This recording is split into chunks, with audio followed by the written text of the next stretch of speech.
Yes, the economy. Bill, please.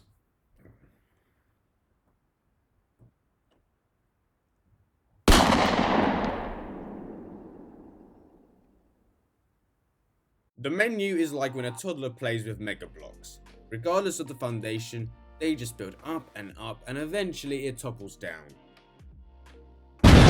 A horror commentary on the pretentiousness of fine dining seems like a decent foundation, but it's incessant on bogging it down with new ideas that have very little semblance of connective tissue. The only thing the menu commits to is its genre, which comes with decent writing made better by Ralph Fiennes. When the film sticks to being a commentary, it is admittedly fun and enjoyable. Nicholas Hoult plays his role of an obnoxious foodie expertly who buys into Sloke's pompous antics at the drop of a hat. Are you crying? No, it's just raining. Erin's outsider role is played charismatically by Anya Taylor-Joy and serves as the audience surrogate, baffled at the amount of rings people jump through to endorse Chef's pedanticness. A good portion of the characters are interesting. All of them are related to Chef in some way, which is intriguing, but the connections are all very surface level. The film spends far too long deciding what it wants to be, and still somehow ends up feeling rushed when one of the chefs die. The plot points are so half-baked and trivial that at one point the male participants end up having to outdo Candice Everdeen in a hide-and-seek tournament. The winner gets a soft-boiled egg, and I understand the symbolism behind that, but if I had known what the prize was, I wouldn't have done it for anything less than a jar of Nutella. I know they have it. This place of this culinary expertise, they have Nutella. I do believe that it would have been more interesting had the chefs been the main focus. The story could have revolved around them surviving on a Sloke's apprenticeship. Elsa and Erin have a fight because she believes Erin is going to take her place. I guess she's paranoid maybe, but there is not any hint of that up until this point.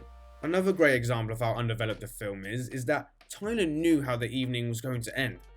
So why did he bring Erin? Does he not care because of what she does for a living? I know he's completely up himself, but is that the only reason? Is there nothing more to it? For a moment, I'm going to pretend I cook and say that I would genuinely buy a cookbook if they released it alongside the movie.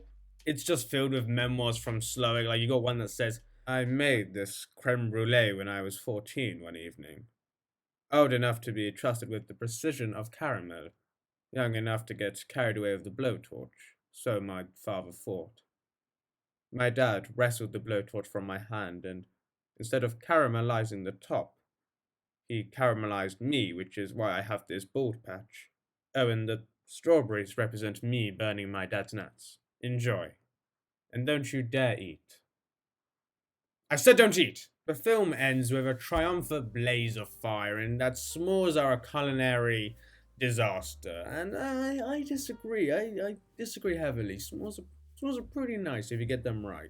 All of the customers are killed, which is one way to avoid a bad rating, except for one, Erin. It's definitely an ending. A satisfying one? In my opinion, no. You sat there wondering, when is my food getting here? I ordered it an hour ago. The menu is like the food it's commenting on. It's all dazzling and dressed up, has all the bells and whistles, but it's not gonna fill you up. There is a good film lurking underneath, but the setup is shockingly thin, and the audience are bluntly told how each lazy plot point connects to the chef's schemes without any ounce of subtlety. I'm giving the menu a 4.9 out of 10. Taco Tuesday. I've been Darth Vader, you've had this one in the background, and I'll see you later.